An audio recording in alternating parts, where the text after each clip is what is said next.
But all right, so maybe we'll make sure we're doing this right. In your calculator, you should type in negative 0.85. Hit the times button. 60. Hit the division button. 1.8, and then hit the equal sign. And when you do that, you should get negative 28.333. Okay? And that's it. Okay. So when you see this things represented this way, you have to know this, okay, you guys? You're gonna make me so sad. Okay, so we get 28.33, and then I use that number to get A. So over here I plug in y bar. Y bar is 150. Okay, and then it says minus, but we have a negative sign, so I don't know what the negative sign on your calculator looks like. So you do 28.33, or if you know that this means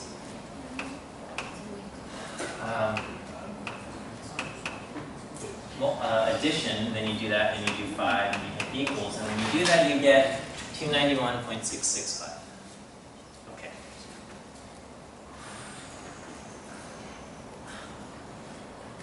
Is that okay?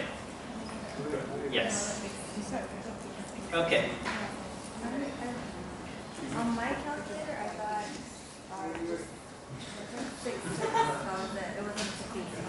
I'm sorry, okay. 666, that's fine. You probably just, it's a rounding issue. If this last number is off by a little bit, I'm not going to have a heart attack, okay? Be okay. Everything will be fine. Okay. So we have our B and we have our A. That's our slope and our intercept.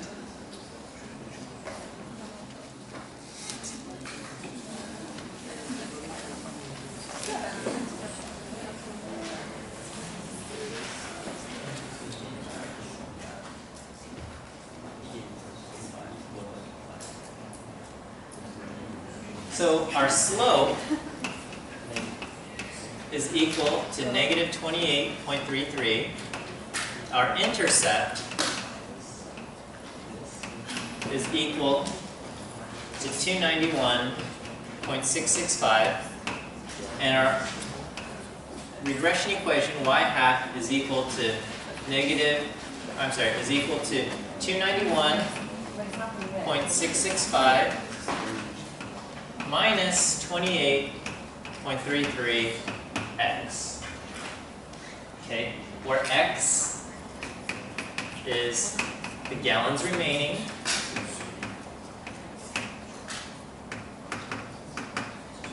and y hat is our prediction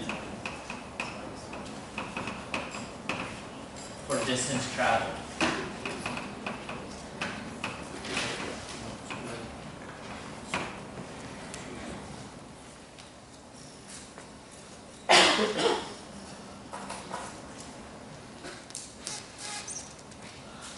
So with our regression equation, this is how we are summarizing the relationship, okay? And with this, we can make predictions. So if I say someone has 2 gallons of gas left in the tank, X is equal to 2 gallons remaining in the tank. I'm going to ask you to make a prediction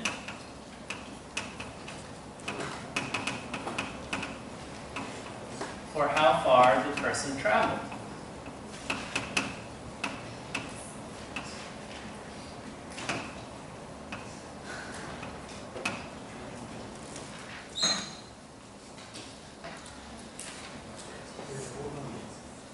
Hold on.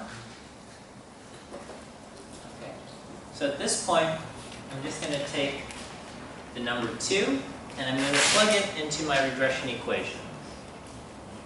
So I have y hat is equal to 291.665 minus 28.33 x, and x is 2. So 291.665 minus 28.33 333 times 2. And what do I get? 234.99? 235.05. It rounds up. Alright, we'll just round off to 235, okay? Maybe I shouldn't do that because people are going to complain on the test when I say keep more than that, but take my chances. Okay, 234.99. Okay, 235, that's close enough. Yes? Okay, here you got y equals 291.665 on your intercept. Uh-huh. Okay. When I did the same exact thing you did on my calculator, it just said 65. Okay, Exactly equals. no. What we're talking about is issues in rounding, okay? If you keep an extra decimal place in your 28.33, or if you do 28.333, that's what's making the difference, okay? All right? If your answer is very, very close, that's good enough. So what does this say? This says, if we get a car back and there's 2 gallons left in the tank, how far did this person travel?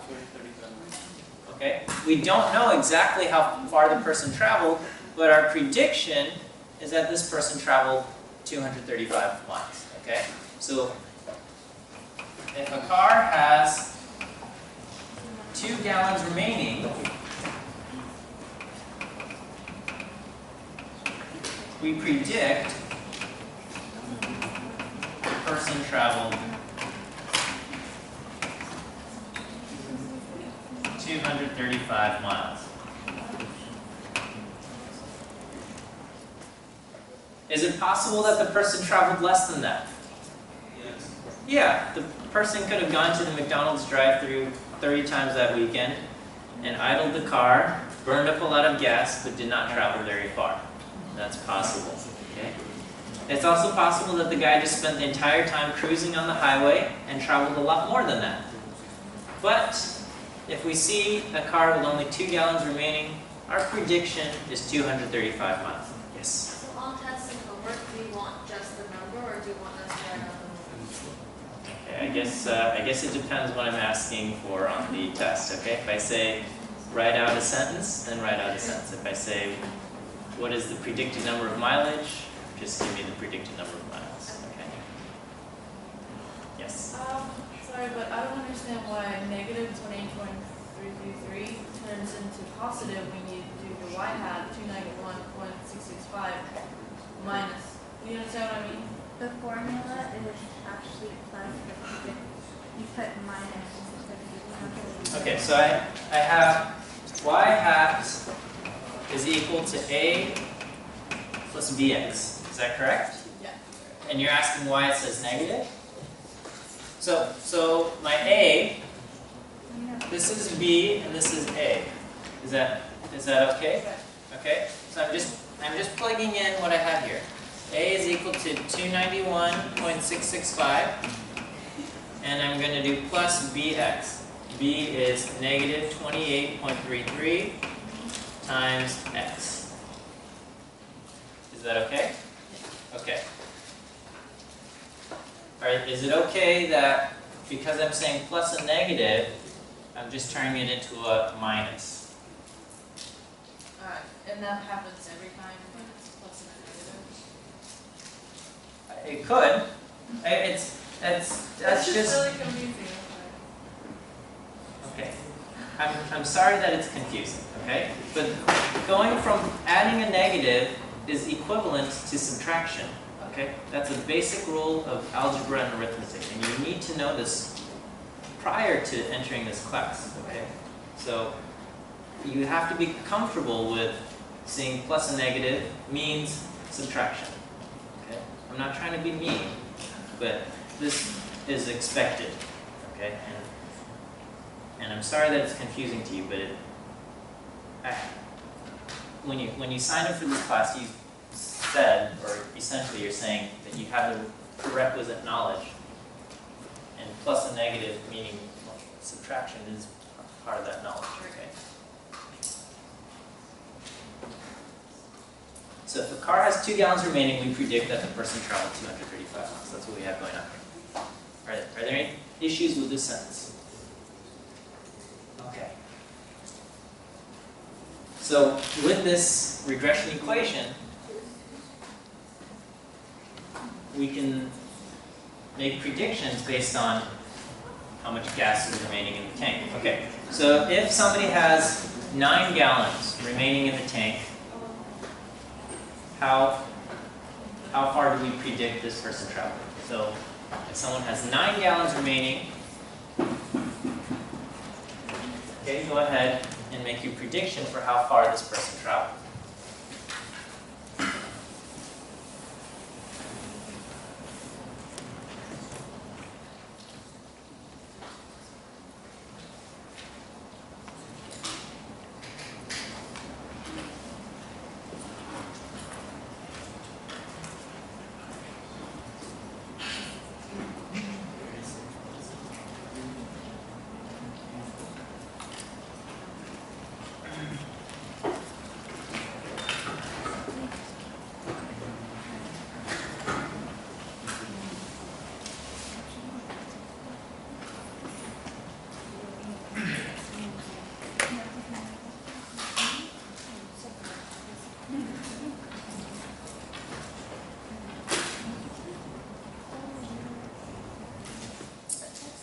Okay, our answer should be y hat is equal to 36.67, something around there. Okay, maybe your rounding ended up slightly different, but something around there.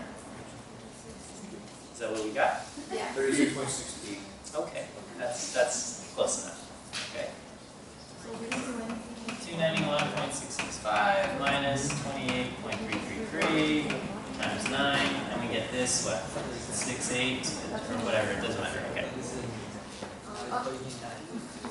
Yes?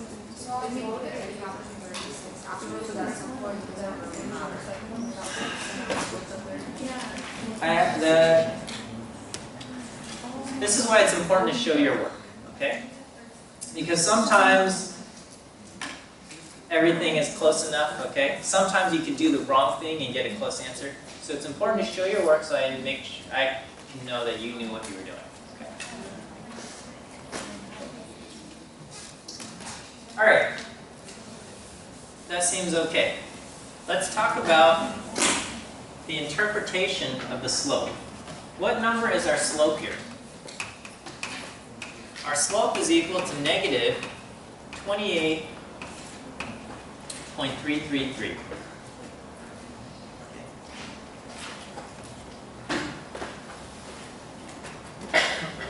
This is going to be our interpretation for the slope.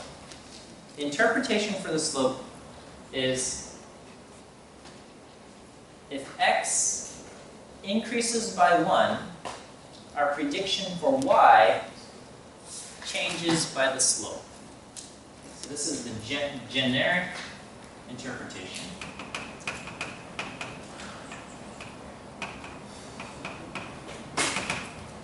So if x increases by 1,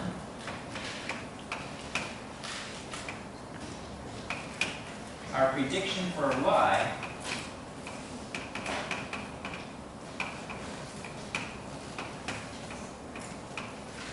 changes by the amount of the slope.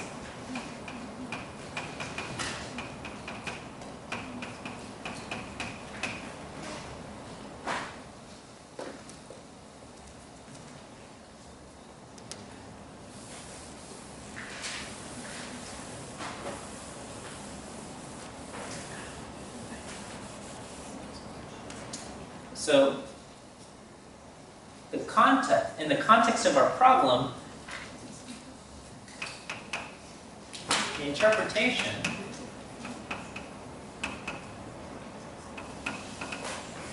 of the slope in the context of the problem. This is the important part.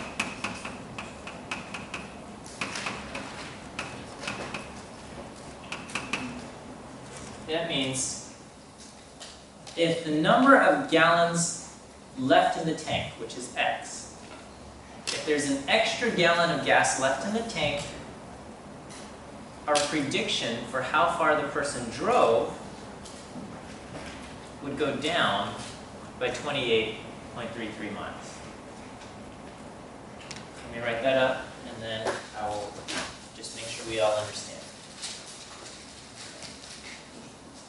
So, if there is one additional gallon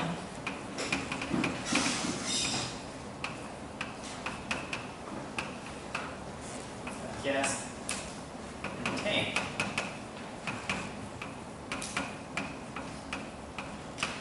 our prediction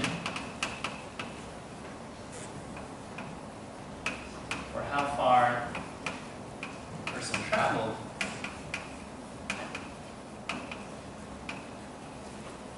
decreases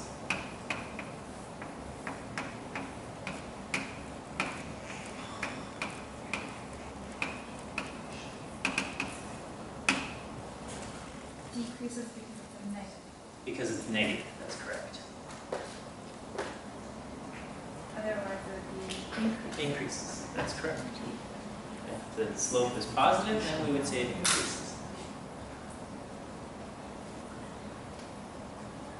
Alright, let's just make sure, well, I'll let you guys write this down, and I want to make sure we understand what this is saying.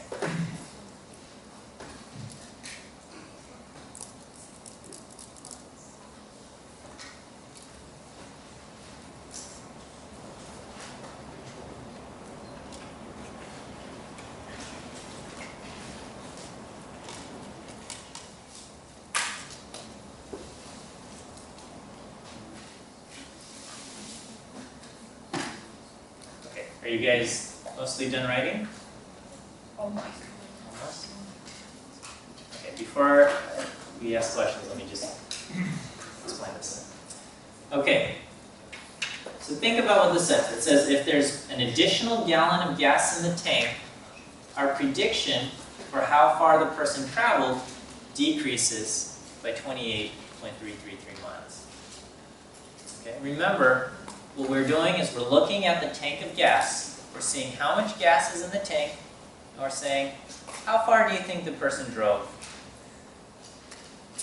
And so what we're saying is that if we see more gas in the tank, do we think that person drove more or less? Less. That person drove less, right? Because there's more gas left in the tank. And that's what this is saying. And we're putting numbers to that. We're saying if we see an additional gallon of gas compared to someone else, our prediction for how far this person traveled is going to be 28.33 miles less than this other person. Okay? And the flip would be just the opposite, okay? If we see a gallon less in the tank, that means we think he drove even more. Yes? So pretty much you can say that 1 gallon of gas takes this person 28.33 miles. Overall, that's the trend, okay? Not necessarily. Every person drives a little bit differently. Some people like to accelerate fast. So looking at different people, not necessarily 1 gallon equals 28.33 miles, but overall, looking at the data set as a whole, that's the trend. 1 gallon is about 28.33 miles. Yes? And the generic interpretation, that's with any sort of... Yeah, so that's all I did was apply the context of the problem to the generic interpretation. Meaning, if x increases by 1, our prediction for y changes by the slope. What was x? The amount of gas in the tank. So if the amount of gas in the tank goes up by 1, meaning there's 1 additional gallon of gas in the tank, our prediction for y changes by the slope, meaning our prediction for how far the person traveled changes by the slope. It decreases 28.333 miles. Okay? And it's a decrease because it's negative. If we had a different relationship that was positive, then it would increase. Are we okay with the interpretation of the slope? I was going to ask about R. Like, in a problem like this, would you always give us R, or are we going to Yeah, have R to will find? always be provided to you. Okay. Okay? I've not even told you how to calculate R on your own. Right. Okay, so if you were to see another problem set up like this, would you be able to provide the interpretation of the slope in the context of the problem? Okay, I hope so. All right, let's talk about the intercept. Wait, sorry. You're gonna also give us the standard deviation of y and x. Okay, so depending on the problem, I might give you this information. Depending on the problem, I might give you this directly, okay? And depending on what we're doing, I will ask you a question that tests your understanding. The intercept.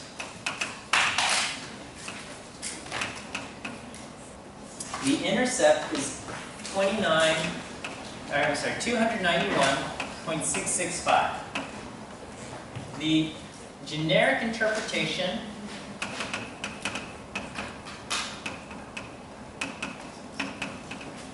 of the intercept.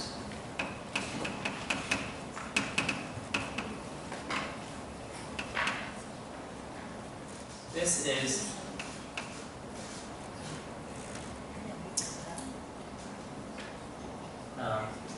if x is equal to 0, we predict y is equal to the intercept.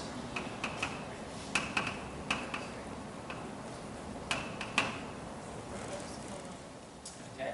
That's the generic interpretation of the intercept. If x equals 0, we predict y is equal to the intercept.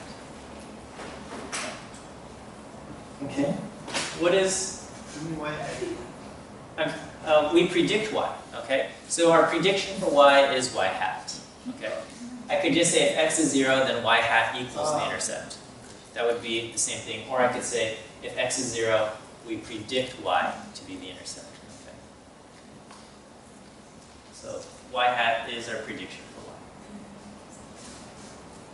So in the context of the problem, what is our intercept?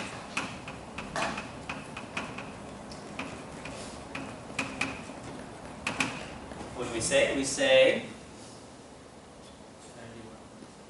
okay, so if x is 0, what does that mean? Yeah, so if the guy comes back with an empty tank, if there's 0 gallons left in the tank,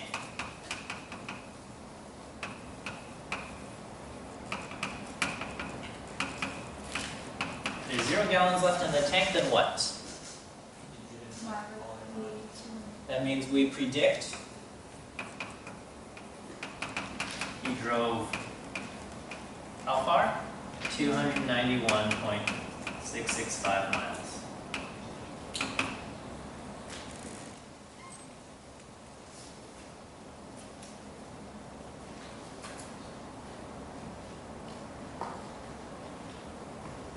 Okay. Does that sound okay? So, if there's 0 gallons in the tank, we predict he drove 291.665 miles. So that's just a specific application of the context of our problem to our generic interpretation, meaning if x was 0, we predict y to be the intercept. That's all that we're saying here.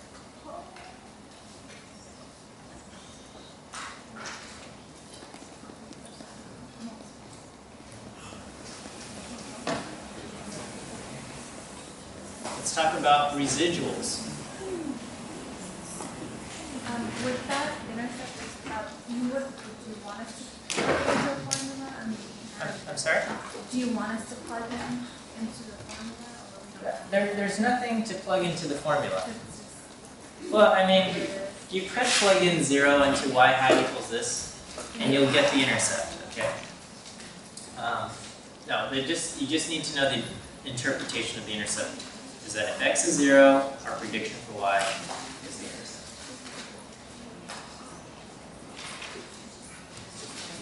Our model, the linear regression model, we said was y hat is equal to 291.665 minus 28.333x. This is a model, which means it just provides predictions, and our data may not necessarily fit our prediction exactly. Okay. So this is just a model, and it's not perfect.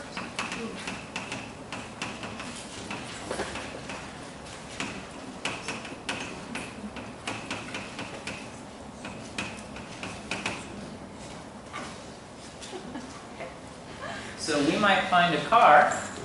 So this is what our data says. Our data says maybe we get a car that has 8.7 gallons remaining. And that means, and if we ask the person, how far did you travel? That person says, I traveled 30 miles. When we look at the linear regression equation, we might not get exactly that, okay? And so the difference between what actually happened in our data and what our prediction is, that's called the residual, okay? So the residual, and the symbol for residual is E, is the difference between what actually happened, or between the actual data, and our prediction.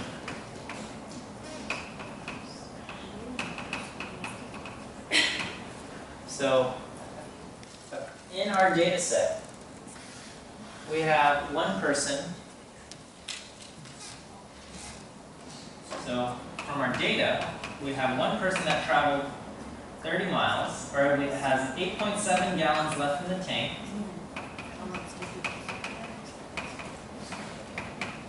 And traveled 30 miles.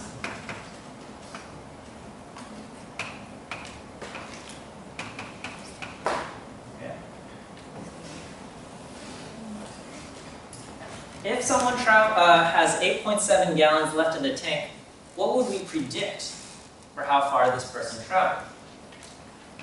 Our prediction for 8.7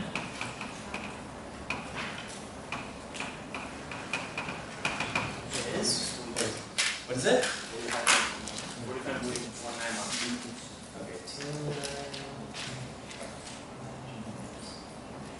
Okay, 45 point, I'm missing around to 45.17. Is that okay?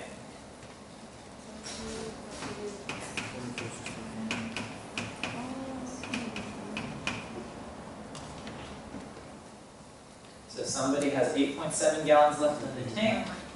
We predict that this person traveled 45.17 miles.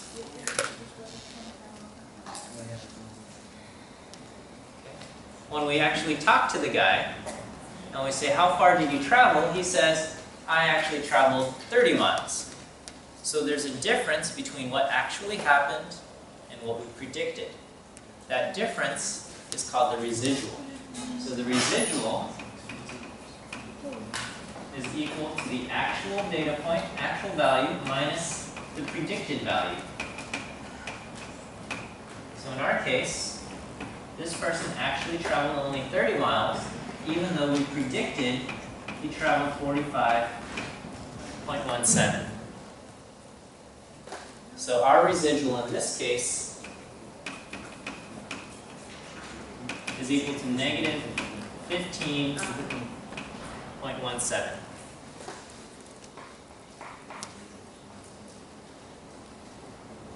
So the residual is the difference between what actually happened and what we predict would have happened.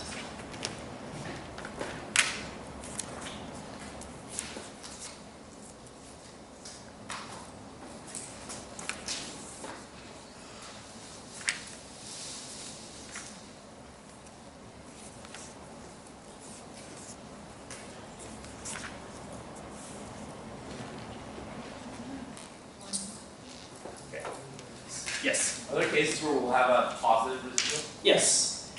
A Okay, so a negative residual means what actually happened was smaller than what we predicted. A positive residual means what actually happened was larger than what we predicted. Okay? So there could be someone else with 8.7 gallons left in the tank, and that person traveled 50 miles. That person would have a positive residual. Okay. All right. How are we feeling about this stuff? Okay. Well, that's good. That's good, but I'm not so confident about the class as a whole. So maybe we'll try a few. Let's see.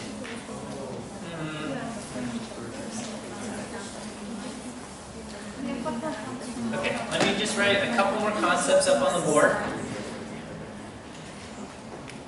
and then maybe we'll try one example and one final example. Okay, there's something called R squared, capital R squared. This is called the coefficient of determination. It's just a fancy name. Coefficient of determination.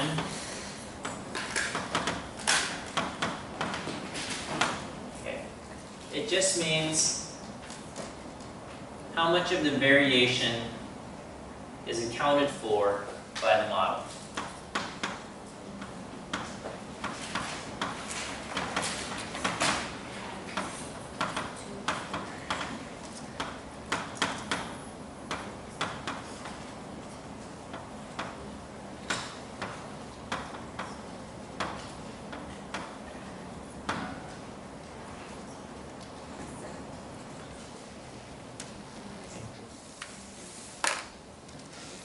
Variation is the concept that not all the numbers are the same. There's spread in the numbers. And if R squared is high, or if R squared is 100% or 1, then that means we can explain why every point is different based on the model. So based on this linear equation, we can explain why some people drove more and some people drove less based on just the amount of gas left in the tank. Yeah. Of course, that's not the case. We're going to have people who drove, a lot of miles and people who drove less miles, and the amount of gas that they have in the tank is going to be different. So our R squared is going to be less than that. That's just a number. Okay. And a few warnings. And the key is correlation does not mean equal causation.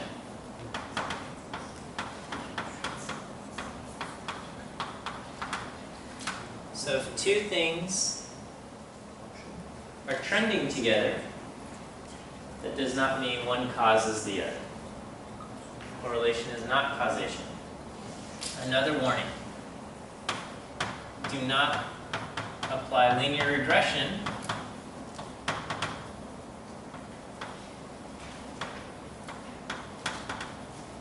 outside of the range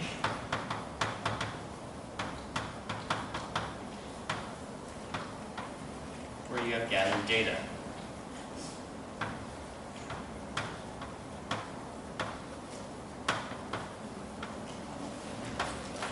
Okay, this is so. Or in other words, don't extrapolate.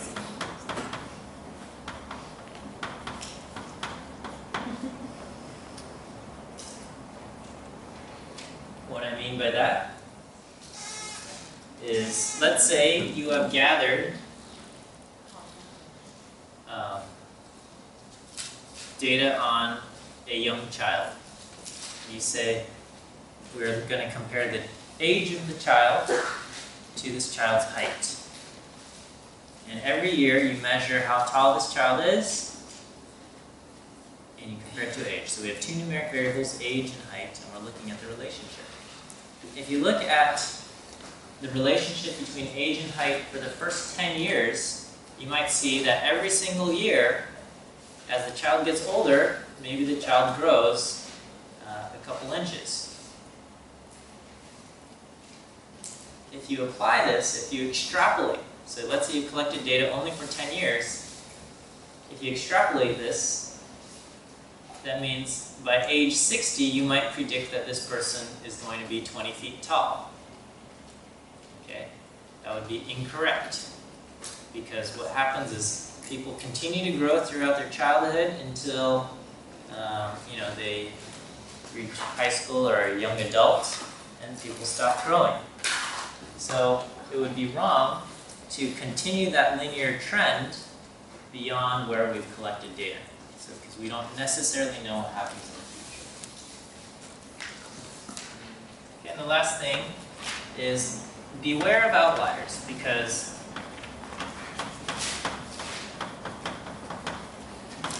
they can significantly influence the data,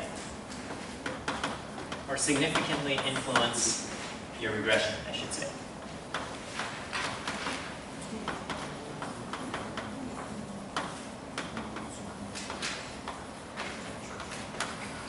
Regression.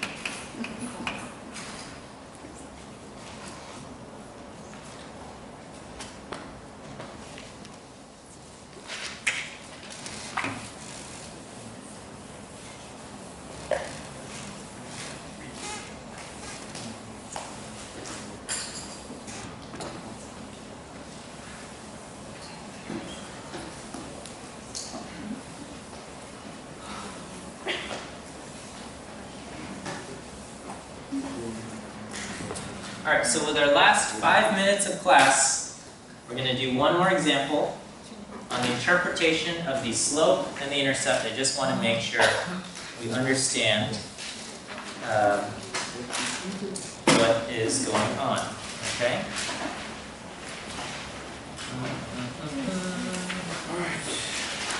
Okay, so let's see.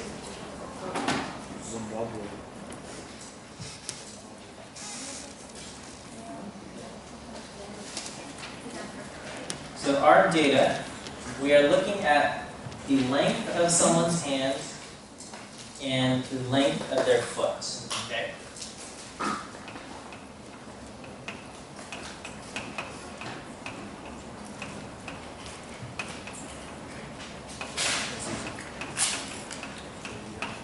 Okay.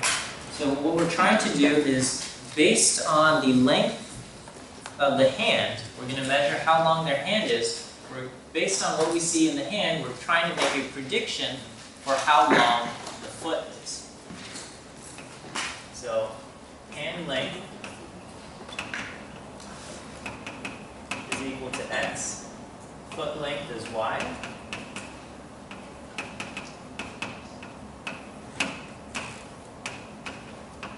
Based on hand length,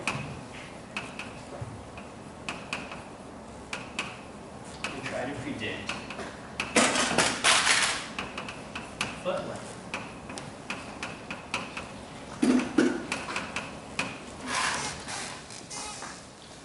Hand length and foot length are measured in centimeters. Okay? Both are measured in centimeters.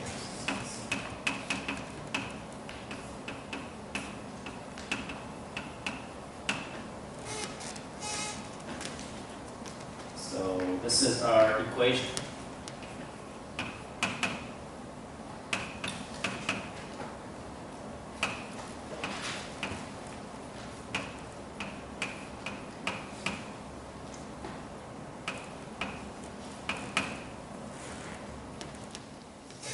What is the interpretation of the slope and the interpretation of the intercept in the context of the problem?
Yes. Don't we have to know the value of x, like what x is? If I asked you to make a prediction, yes. But I'm not asking you to make a prediction. I'm just saying, here's the equation. I'm asking for the interpretation of the slope and the intercept. So you don't need to know what x is, you don't need to know what y is. I'm asking for the interpretation of the slope and the intercept.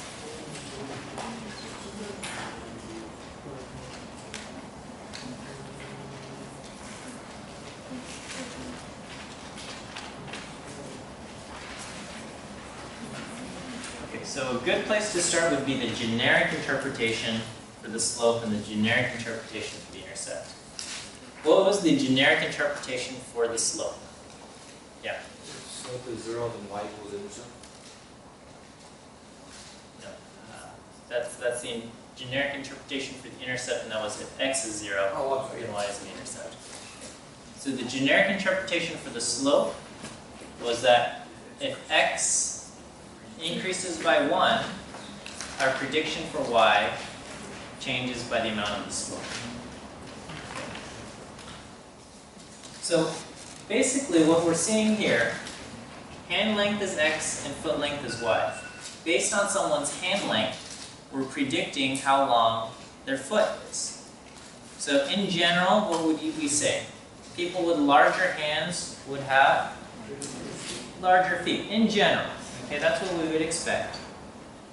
And so that's what we see.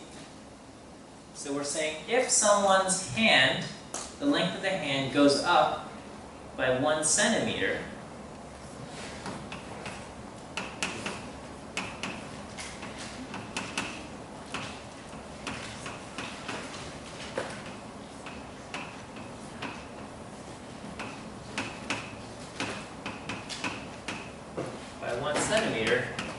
what do we predict about their foot length?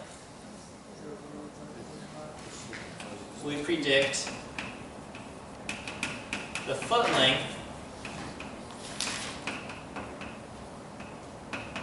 to increase by how much? By 0.563. 0.563 centimeters typically. And does that make sense? Okay, so in general, if we're comparing people, and this person over here has a larger hand than this person, we predict this person's feet to be larger than this person. How much more? If we increase by 1 centimeter, we predict the foot to increase by 0.563. What about the intercept? The intercept, the generic interpretation for the intercept is if x equals 0, we predict y to be the intercept. If x is 0, we predict y to be the intercept. That's the generic interpretation. So that means if someone's hand length is 0, so just bear with me, if someone's hand length is 0, we predict foot length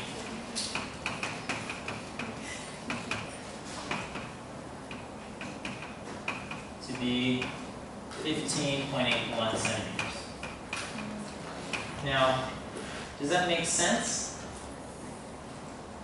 No. Not really, because it doesn't make sense to have a hand length of 0, okay? And it's possible for someone not to have hands, but that's not really the point of this data. We're looking at people with hands.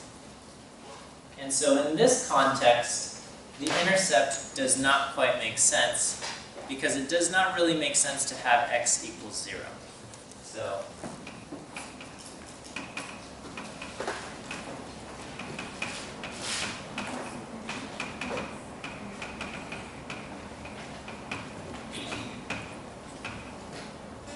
because x should not be 0.